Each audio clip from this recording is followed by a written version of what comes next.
Hello friends, मेरे channel में आप लोग का स्वागत है। तो आज हम फिर से एक नई वीडियो लेकर आए हैं। अगर मेरी आज की वीडियो आपको थोड़ी सी भी अच्छी लगे तो प्लीज़ वीडियो को लाइक कीजिएगा और मेरे चैनल को सब्सक्राइब जरूर कर लीजिएगा। तो फ्रेंड्स, आज हम बात करेंगे कि घर खर्चे को कम कैसे करें और इस महंगाई में हम अपने पैसे सैलरी में से ही कैसे बचाएं। और पैसे हमेशा समझदारी से बचाए जाते हैं। कभी भी हम ये सोचेंगे कि हम दिन रात मेहनत करें और हमारे पैसे जो है वो इनकम ज़्यादा होगी तब हमारे पैसे बचेंगे, तो यह बात बिल्कुल भी गलत है। आपकी जितनी भी सैलरी है, आप जितना कमाने का आपके पास सामर्थ्य है, आप काम करते हैं, उसी में से आप चाहें तो अपनी बचत को बना सकते हैं। जैसे कि मैं आपसे आज कुछ बातें शेयर करूंगी, तो प्लीज़ वीडियो को पूरा ज़रूर देखिएगा, कहीं भी वीडियो को स्किप मत कीजिएगा। क्योंकि अगर हम बीच बीच में वीडियो को आगे बढ़ा कर देखते हैं तो कोई भी ऐसी बात जो होती है वो पूरी तरीके से हम नहीं समझ पाते हैं। तो मेरी आपसे रिक्वेस्ट है कि प्लीज़ वीडियो को पूरा देखें और उसके बाद मुझे कमेंट करके ज़रूर बताएं। तो फ्रेंड्स, मैं सबसे पहले तो आपसे यही कहना चाहती हूँ कि जब भी हमारे घर में सैलरी आती है, चाहे वह हस्बैंड की हो या फिर अगर आप खुद काम करती हैं, तो बहुत अच्छी बात है। क्योंकि घर में जब दो लोग कमाने वाले होते हैं तो पैसों की जो इनकम होती है वो ज़्यादा होती है। इसमें हमारे पैसे जो हैं वो ज़्यादा से ज़्यादा बचाए जा सकते हैं। तो फ्रेंड्स, जब भी आपकी सैलरी आए या फिर आपके हस्बैंड की सैलरी आए, कोई भी सैलरी किसी की भी आती है, तो उस सैलरी को सबसे पहले हम अपने इष्ट यानी कि किसी भी धर्म से आप हों, चाहे आप मुस्लिम हो, हिंदी हो, सिख हो, ईसाई हो, किस भी जाति के हों, धर्म के हों, इसमें कोई भी मायने नहीं है। जो भी आपके धर्म है, आपके जो भी इष्ट देवता हैं, आप उनके सामने अपने पैसों को रखें। क्योंकि यह जो पैसे आ रहे हैं, यह उन्हीं की कृपा से आ रहे हैं और उन्हीं की कृपा से हम इन कामों को कर पा रहे हैं और उसके बाद हमारे घर में ये सैलरी आती है। तो फ्रेंड्स, जब भी हम अपनी सैलरी लेकर आते हैं घर में, तो उन पैसों को हम अपने इष्ट देवी देवताओं को सामने रख देते हैं। जैसे कि मेरे हस्बैंड की जब भी सैलरी आती है, तो कभी मैं अगर नहीं घर पर रहती हूँ तो ये चीज़ नहीं हो पाता है। लेकिन जब भी मेरे हाथ में रहती है और मुझे इन बातों का याद रहता है, मैं और याद रखने की कोशिश भी करती हूँ कि ये पैसे जो हैं जब भी हम इस्तेमाल करेंगे, तो मैं क्या करती हूँ कि घर के ही मंदिर में मैं उन पैसों को थोड़ी देर के लिए रख देती हूँ। उसके बाद ही उन पैसों का मैं इस्तेमाल करती हूँ। उसमें से मैं क्या करती हूँ कि 50-100 रुपये मैं निकाल देती हूँ। या तो मैं मंदिर के सामान, जो भी पूजा पाठ से जुड़ी हुई सामान होती है, वो मैं ले आती हूँ। या फिर हम ऐसे लोगों की कुछ मदद कर दें, जैसे कि जो असहाय हैं, जिन्हें खाने पीने की ज़रूरत है, उन लोगों को हम इस पैसों से खाना वगैरह, पानी वगैरह दे सकते हैं। जैसे कि 50-100 रुपये अगर हम निकालते हैं तो किसी ज़रूरतमंद के लिए ही हम निकालें। क्योंकि अगर हम किसी को डायरेक्ट पैसे देते हैं तो वो उतना मायने नहीं है और यह चीज़ हमें बिल्कुल भी नहीं करनी है कि किसी को हम डायरेक्ट पैसे दे दें। हमें उन पैसों से उनके लिए जो उनकी ज़रूरत है, जैसे वो भूखे हैं तो उन्हें खाने की ज़रूरत है, तो उन्हें हम कुछ खरीद कर खिला सकते हैं। या फिर वो प्यासे हैं तो उन्हें हम पानी दे सकते हैं। तो उनकी ज़रूरत की चीज़ें हम दे दें। वैसे फ्रेंड्स, मैं क्या करती हूँ कि मैं मंदिर में एक गुल्लक रखती हूँ, छोटी सी गुल्लक, जो कि मैं आपको कभी दिखाऊंगी अगर आप कमेंट करेंगे तो उस गुल्लक में मैं 50 रुपये, कभी 100 रुपये, कभी 200 रुपये रख देती हूँ। अगर मेरे पास कम पैसे आते हैं तो मैं उसी में से 20 रुपये भी कभी कभी मैं उस गुल्लक में डालती जाती हूँ, ताकि उसमें भी कुछ पैसे, मंदिर में भी हमारे पैसे जो हैं वो पड़े रहें। ऐसा करने से हमारा जो पैसा है वो मंदिर में भी सेव होता है और कुछ न कुछ पैसे डालते रहने से हमारी जो इनकम है वो भी धीरे धीरे, भगवान की कृपा होगी तो ज़रूर कुछ न कुछ ऐसे स्रोत बनेंगे जिससे हमारी इनकम ज़्यादा होगी। तो मंदिर में अगर आपके गुल्लक है तो आप उसमें डाल दें, या फिर 50-100 रुपये आप पूजा पाठ के अलग से किसी पर्स में भी उसी मंदिर के पास रख दें।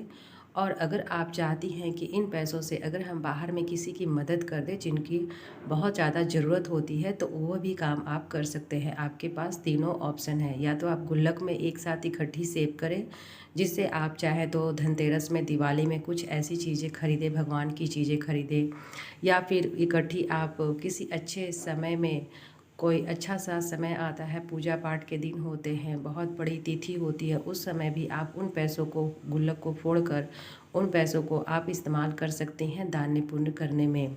तो इस तरीके से हम इन पैसों को, जो भी 50-100 रुपये हम निकालते हैं, तो उस पैसों को हम ऐसे इस्तेमाल कर सकते हैं।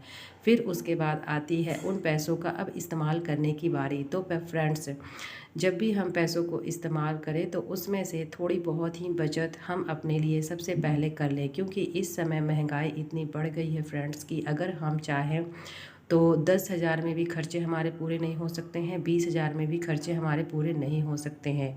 लेकिन एक कहावत सुनी है कि जितनी चादर हो उतनी ही पैर हमें पसारनी चाहिए। तो जितनी सैलरी हमारी होती है उसी में ही हमें सारे काम करने चाहिए, और यह हमेशा ध्यान रखें कि उसी में से हमें कुछ पैसे की बचत भी करने के बारे में हमेशा निरंतर सोचना चाहिए कि इसी में से हमें पैसे भी कुछ बचाने हैं, तभी हमारे पास कुछ पैसे बच सकते हैं। तो या तो आप उसमें से 500 रुपये अलग बचा कर रख लें, या फिर आप चाहें तो उसमें से 1000 रुपये अलग बचा कर रख लें, और समझें कि हमारी जो सैलरी है वो बस इतनी ही है। क्योंकि अगर हम सैलरी में से सबसे पहले पैसे बचा लेते हैं तो यह हमारी बचत हो जाती है, और फिर हम सोचते हैं कि हमारे पास इतने पैसे हैं और इसी में ही हमें घर के खर्चों को पूरा करना होता है। तो इससे जो है वो बचत के जो चांस है वो ज़्यादा होते हैं। अगर जो लोग नहीं अभी तक पैसे बचाने की आदत उनमें है तो वो लोग कम पैसों से ही शुरुआत कर सकते हैं। जैसे कि महीने के अगर आपकी सैलरी आई है तो उसमें से आप फिर 500 रुपये निकालें, या फिर कम से कम आप 200 रुपये ही निकाल दें। अगर आपकी सैलरी लास्ट होते होते बिल्कुल भी आपके पास पैसे नहीं बचते हैं तो कम से कम कुछ तो आपके बचाए हुए पैसे आपके पास रहेंगे। तो इसलिए आप चाहें तो उसमें से 500 रुपये के भी अलग बचत कर कर रख सकते हैं। उसे आप उसके लिए एक गुल्लक ले लें, क्योंकि अगर हम बचत करते हैं तो सबसे पहले हम छोटे तरीक़ों का ही इस्तेमाल करते हैं। तो गुल्लक में हम उन पैसों को डाल दें ताकि हम उन्हें बार बार ना फोड़ें और ना निकालें। और कुछ पैसे, जैसे कि अगर आप चाहते हैं कि हम 1000 रुपये बचाएं तो उसमें से 500 रुपये आप गुल्लक में डालें और 500 रुपये आप अपने पास रखें कि जब हमारी सैलरी के सारे पैसे खर्च हो जाएंगे, महीने के अंत में अगर हमें बहुत ज़्यादा ज़रूरत पड़ेगी तो हम इस जो 500 रुपये को हमने गुल्लक से अलग रखा है, पर्स में या फिर कोई डब्बे में आप रख सकते हैं, उन पैसों का आप इस्तेमाल कर सकते हैं। तो इस तरीके से गुल्लक के जो पैसे हैं वह बच जाएंगे, और जो आपने एक्स्ट्रा जो अलग से बचाए हुए पैसे ही 500 रुपये रखे थे वही आपके इस्तेमाल होंगे। तो दो जगहों पे आप पैसों को बचाएं। जैसे कि एक सेविंग ऐसी जगह करते हैं जिसे आप बार बार देखें नहीं, निकालें नहीं, और एक जगह ऐसी सेविंग करें कि जब बहुत ज़्यादा ज़रूरत हो तो आप उन पैसों का इस्तेमाल कर सकते हैं, ताकि हमारे मन में यह कभी नहीं आएगा कि अगर हमारे पैसे ज़्यादा खर्च हो गए तो हमें यह गुल्लक फोड़नी पड़ेगी। या फिर कुछ ऐसी स्कीम में भी आप सेव कर सकते हैं, जैसे कि आरडी की स्कीम हो गया, पोस्ट ऑफिस की, तो उसमें से तो हम पैसे नहीं निकाल सकते हैं। तो इस वजह से 500 रुपये हमें अलग ज़रूर रखनी चाहिए कि अगर हमारी सैलरी कम पड़ जाती है घर के खर्चों को चलाते चलाते, या फिर महीने के अंत में अगर हमें बहुत ज़्यादा ज़रूरत होती है कुछ पैसों की, तो हम इन पैसों का इस्तेमाल कर सकते हैं, और बाकी जो पैसे हैं वो सेव के सेव रहेंगे। तो मैं दो जगहों पे पैसों को रख देती हूँ। एक तो मैं ऐसी जगह पे रखती हूँ जहाँ से मैं निकाल ना पाऊँ जल्दी, और दूसरी जगह मैं सेविंग करती हूँ तो मैं ऐसी जगह पे रखती हूँ कि जो मैं ज़रूरत पड़ने पर मैं ले सकती हूँ। तो इस तरीके से मैं जो अपना तरीका बता रही हूँ फ्रेंड्स, मैं अपना पर्सनल एक्सपीरियंस, वैसे मैं कोई मतलब कि बजट प्लानर नहीं हूँ, और ना ही मैं कोई बजट के बारे में प्रोफेशनल मैं बातें मतलब कि सीखी हूँ। जो मैं घर गृहस्थी को नॉर्मल तरीके से चलाती हूँ, और इसी तरीके से मैं चलाते चलाते मैं आपको अपने एक्सपीरियंस बताऊं कि मैंने बहुत सारी चीज़ें ख़रीदी हैं, चाहे वो सिलाई मशीन हो, फ्रिज हो, या फिर वॉशिंग मशीन हो। इसी तरीके से थोड़े बहुत पैसों को बचा बचा कर ही मैंने ख़रीदा है, क्योंकि हमारी इतनी सैलरी नहीं है कि हम इकट्ठी एक बार सैलरी मतलब कि पैसों को निकाल कर हम इन सब चीज़ों को ख़रीद सकते हैं। तो मैंने इसी तरीके से थोड़े थोड़े पैसे बचा कर ही मैंने इन सब चीज़ों को ख़रीदा है, और वही बातें मैं आपके साथ शेयर करती हूँ। तो आपके घर में भी बहुत ज़्यादा परेशानी रहती है घर के खर्चों को लेकर, क्योंकि महंगाई, तो फ्रेंड्स हम महंगाई को नहीं रोक सकते हैं, हाँ, इसी में हम अपने घर को चलाते हुए कुछ चीज़ों को मैनेज ज़रूर कर सकते हैं। तो सबसे बड़ी बात यही होती है कि हम उसमें से 1000 रुपये निकाल दें और उसके बाद 500 रुपये को बिल्कुल अलग रख दें, और 500 रुपये अगर हमें महीने के अंत में ज़रूरत पड़ी तो हम उस 500 रुपये का इस्तेमाल कर सकते हैं, ऐसी जगह पे हम रखें। तो ये हो गई हमारे घर के खर्चों से बचत के पैसे निकालने का काम। अब फ्रेंड्स आता है कि जो भी हमारे घर के खर्चे होते हैं, जो मेन चीज़ें होती हैं जैसे कि राशन, बिजली बिल, दूध वगैरह, ये सब जो चीज़ें हम लेते हैं, स्कूल की फ़ीस, इन सब चीज़ों का सबसे पहले हम एक बजट तैयार करें कि कहाँ पर पैसे हमारे जो हैं वो ज़्यादा खर्च होंगे और कहाँ पर कम है, और कहाँ पर हमारे पैसे जो हैं वह इतने हमें देने ज़रूरी हैं। तो इन सब चीज़ों का एक लिस्ट आप तैयार करें, और जो ज़रूरत की चीज़ें हैं उसे सबसे पहले ऊपर रखने की कोशिश करें। जैसे कि बच्चों की स्कूल की फ़ीस हो गई, राशन हो गया, या फिर कोई ऐसी चीज़, दवाई वगैरह अगर आप लोग के घर में कोई इस्तेमाल करते हैं तो उन सब चीज़ों को सबसे पहले ऊपर के लिस्ट में रखें, क्योंकि ये सब चीज़ों में हम कुछ भी कटौतियाँ नहीं कर सकते हैं। ये सब चीज़ हमारे लिए बिल्कुल ज़रूरी के ज़रूरी ही है, और ये सब चीज़ें हमारे घर में आनी ही चाहिए, क्योंकि बच्चों की पढ़ाई है तो उसके लिए हम फीस देंगे ही। घर में राशन है तो हम जीने के लिए घर में राशन मंगाएंगे ही खाने के लिए। तो ये सब चीज़ें जो हैं वो हमारी लाइफ को बहुत ज़्यादा मतलब कि ज़रूरी है। तो इन चीज़ों को हम अपने बजट प्लानर जब भी बनाएं तो उसके लिस्ट के ऊपर में रखें। उस लिस्ट जो भी बनाएं आप लिस्ट के ऊपर में रखें, और इन सब चीज़ों को करने के बाद जब आपको लगे कि हमारे कुछ पैसे बचे हैं तो फिर उसमें से थोड़ी थोड़ी जो ज़रूरत की चीज़ें हैं उन्हीं चीज़ों को आप मंगाएं। जैसे कि घर में जैसे साग सब्ज़ी हो गया वो मंगाएं। फिर अगर आपको कुछ भी ऐसी चीज़ें, अगर बच्चे लोगों को आप पर डे देते हैं 20 से 50 रुपये, तो उन चीज़ों पे भी आप रोक लगाएं। जैसे कि ये सब फालतू की चीज़ें, हमें कम सैलरी में से अगर कुछ पैसे बचाने हैं तो इन सब चीज़ों को कम करना ही होगा। कोई भी ऐसा दिन रखें जिसमें हमें 1 रुपया भी खर्च नहीं करना है, और यह आदत जो है वो बच्चों को भी सिखाएं कि कल हमने 20 रुपये खर्च किए थे, आज हम 1 रुपये भी खर्च नहीं करेंगे, सारा घर का ही खाना खाएंगे, खेलेंगे कूदेंगे। इस तरीके से हम बच्चों को भी सेविंग का आदत अगर शुरू से सिखाएंगे तो वो भी पैसों का महत्व जो है अच्छे तरीके से समझ पाएंगे। तो मैं क्या करती हूँ, कोई भी 1-2 दिन ऐसा हफ्ते में ले लेती हूँ जिसमें हमारे पैसे बिल्कुल भी 1 रुपये भी खर्च नहीं हो। जो ज़रूरी चीज़ें हैं वही हम करेंगे। फालतू की चीज़ों में जैसे कि चिप्स वगैरह हो गया, आइसक्रीम हो गया, ये सब चीज़ें हम बाहर की मंगाकर बिल्कुल भी नहीं खाएंगे। तो फ्रेंड्स यकीन मानिए, इसमें आपके एक ही दिन की बचत से आपको एहसास होगा कि हमारे पैसे जो हैं वो बहुत ज़्यादा बचने शुरू हो गए। तो इन तरीक़ों को अगर आप अपनाएंगे तो आप भी अपने पैसों को बचा सकते हैं, क्योंकि पैसा बचाना सिर्फ हमारे माइंड को ही एक तरह से मतलब कि इशारा होना चाहिए कि हमें कहाँ से कहाँ पैसे बचाने हैं और किन किन तरीक़ों को कम करेंगे तो हमारे पैसे बचेंगे। और यहाँ पर मैं और अगली बात बताना चाहूँगी फ्रेंड्स, कि कभी भी दिखावे की ज़िंदगी कभी नहीं जिए, क्योंकि आज हम 2-4 दिन दिखावे की ज़िंदगी जी लेते हैं, लेकिन जो हम असलियत में जिस तरीके से हम जीते हैं हमें उसी चीज़ को दिखानी चाहिए। ऐसा नहीं है कि हम किसी के दिखावे में हम भी आकर अपने आप को बहुत ज़्यादा शो ऑफ करने की कोशिश करें, तो यह जो है वो बिल्कुल गलत है। हमें किसी की देखा हिसकी यानी देखा देखी बिल्कुल भी नहीं करनी है। अगर किसी ने कोई चीज़ ख़रीदी है तो यह हमारे माइंड में बिल्कुल भी नहीं होना है कि हमें भी वो चीज़ चाहिए या फिर हमें भी वो चीज़ ख़रीदनी है, क्योंकि जितनी हमारी सैलरी होगी उतनी उसी के अनुसार हम अपने खर्चों को देखेंगे और उसी में से हम पैसे बचाएंगे। अगर हम किसी की देखा देखी अगर हम उतारने लगते हैं तो हम कर्ज में डूबते हैं, और इससे जो है वो हम एक तो पैसे बचाने की दूर गए, और तो और हम पैसे की जो भी मतलब कि लोन वगैरह होते हैं या फिर उधार कर्ज, ये सब में बहुत ज़्यादा हम डूबने लगते हैं, और फिर हमारी जो स्थिति होती है वो बहुत ज़्यादा ख़राब हो जाती है धीरे धीरे कर कर। तो इसलिए अपने लाइफ को ऐसे जिएं जो आप रियलिटी में हैं, और जो आप जीना चाहते हैं एक साधारण ज़िंदगी जिएं। कभी भी दिखावे की ज़िंदगी से दूर रहें और रहने की कोशिश करें। तो फ्रेंड्स मैं भी कभी कभी घर की चीज़ों को ही इस्तेमाल कर कर कुछ कुछ चीज़ें बना लेती हूँ, चाहे वो बच्चों को खुश करने का हो, जैसे आइसक्रीम हो गया या फिर कभी हलवा हो गया। जो बच्चों को पसंद आती है वह मैं घर पर ही करती हूँ।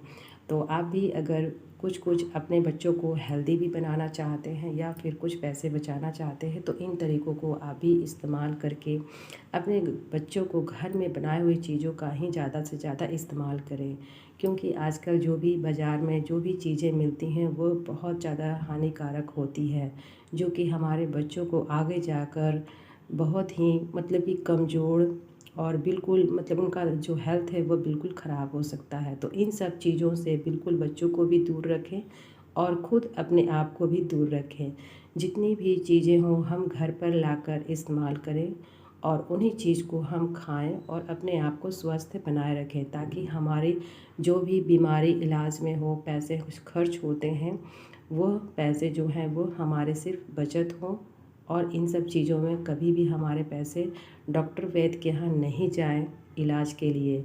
तो अपने शरीर पर भी हमें उतना ही ध्यान देना होगा फ्रेंड्स, और बच्चों के लिए भी हमारे जो जिम्मेदारी होती है वह बिल्कुल सेम होती है कि हम अपने बच्चों को भी देखें कि क्या वो बाहर से खा रहे हैं और क्या वो खाना चाहते हैं। उन चीज़ों को हम घर पर भी बना सकते हैं।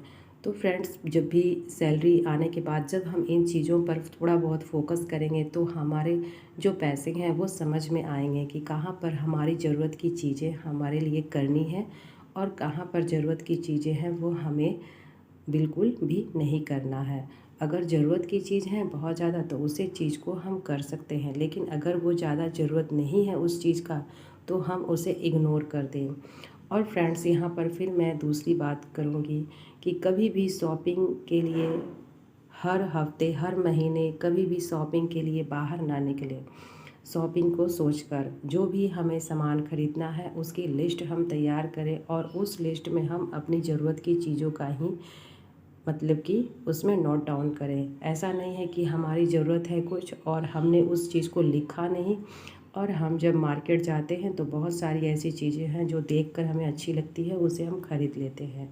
तो इन सब चीज़ों से बिल्कुल अपने आप को दूर रखें और जो आपकी ज़रूरत है उस लिस्ट को उसमें आप सबसे ऊपर लिस्ट में बनाकर जाएं, ताकि उन चीज़ों पर ही आपको ख़रीदने में फ़ोकस बना रहेगा और उन्हीं चीज़ को ख़रीद कर आएँ जो हमारी ज़रूरत है। और फ्रेंड्स मैं आपको और बातें बताऊं कि सैलरी में से पैसे हमारे इसलिए भी नहीं बचते हैं क्योंकि हम बजट कभी नहीं बनाते हैं। अगर हम इन चीज़ों का एक दो बार बजट बनाने की आदत डाल लें कि हमारे पैसे कहाँ जा रहे हैं कैसे खर्च हो जाते हैं कि हमारी जो सैलरी है उसमें से पता भी बिल्कुल नहीं चलता है, तो यकीन मानिए एक दो महीने में आपको थोड़ी सी दिक्कत होगी, फिर उसके बाद आपको यह जो है वो आपकी आदत बन जाएगी। फिर आप हमेशा अपनी ज़रूरत की चीज़ों का ही ख़रीदारी करेंगे, कभी भी फालतू में पैसों की बर्बादी बिल्कुल भी नहीं करेंगे। क्योंकि एक दो बार हम जब अपनी स्थिति से तंग आकर इन सब चीज़ों पर ध्यान देना बना लेते हैं कि अब हमें इस चीज़ पर ध्यान देना है, अपने आप को माइंड में सेट कर लेते हैं कि अब हमारे लिए पैसे बचाना बहुत ज़्यादा ज़रूरी है, तो इन सब चीज़ों का भी हमारे जो भी लाइफ में दिखता था नहीं वो दिखने लगेगा और आपके जो पैसे हैं जितनी भी आपकी सैलरी है उसी में से आपके पैसे भी बचने शुरू होंगे।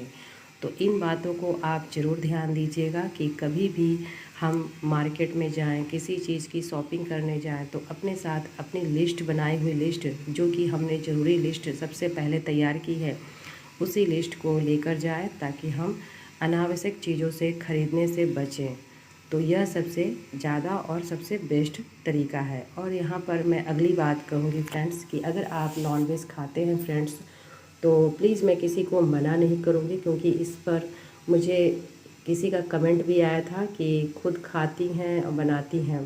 तो मैं आपको बता दूं कि मैं महीने में कभी 2 महीने में हमारे घर में नॉनवेज बनता है और ऐसे मैं रेगुलर कभी नहीं नॉनवेज बनाती हूँ। उसकी जगह पे मैं कभी पनीर की सब्ज़ी बना देती हूँ या फिर कभी कुछ और ये एग करी हो गया वो बना देती हूँ, लेकिन नॉनवेज वगैरह मैं ज़्यादा नहीं खाती हूँ। और जब कभी बच्चों लोग को भी खाना होता है चाहे हस्बैंड को खाना होता है तो वो लाते हैं, तो हम मना भी नहीं कर सकते हैं क्योंकि हम परिवार में हैं और सबकी ज़रूरत, सबकी शौक़ को भी थोड़ा सा देखते हैं, खाने पीने की चीज़ों को भी हमें देखना पड़ता है।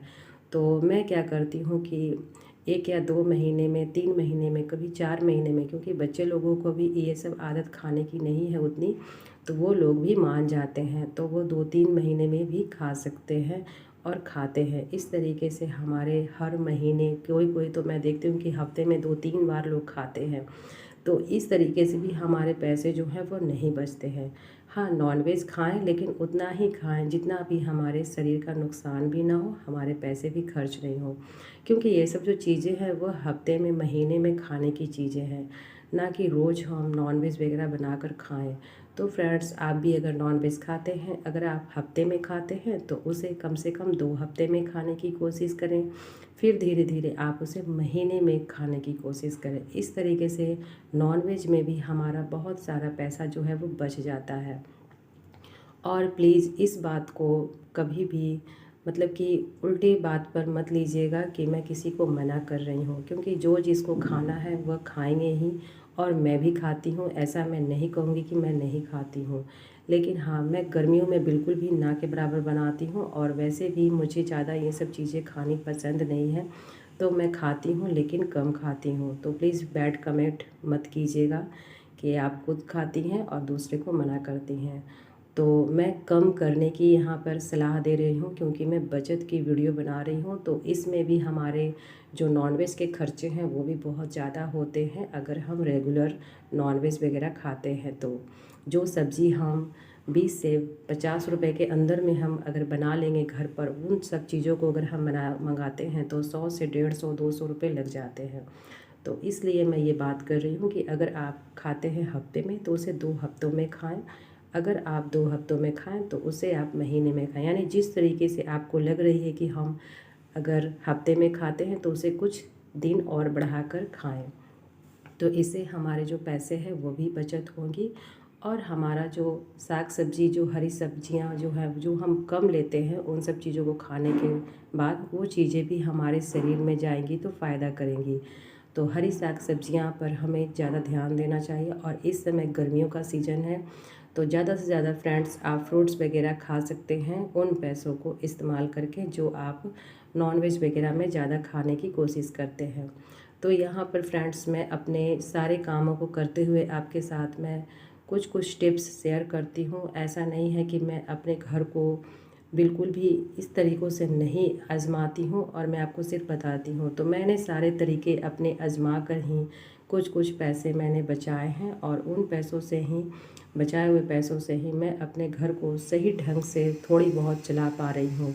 नहीं तो इस समय इतनी कम सैलरी है कि हमारे घर के खर्चे भी पूरी नहीं हो सकते हैं, तो बच्चों की पढ़ाई लिखाई तो बहुत दूर की बात हो जाती है। लेकिन कोशिश यही रहती है कि अगर हमारी कम सैलरी है तो उसी में से हम कुछ पैसे बचा कर ही अपने बच्चों की भविष्य की तैयारी करें। और फ्रेंड्स, जो भी आप पैसे बचाते हैं तो वो अपने भविष्य के लिए सोच कर ही बचाएं। जैसे कि अगर आप आज सेविंग कर रहे हैं तो धीरे धीरे ये पैसे आपके बढ़ते ही जाएंगे।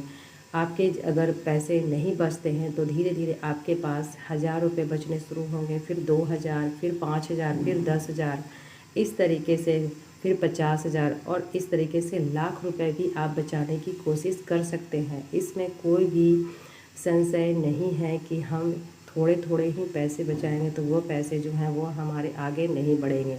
अगर हम उन पैसों को कोई भी अच्छे स्कीम में लगा दें तो कम पैसे से ही हम बड़ा अमाउंट बना सकते हैं।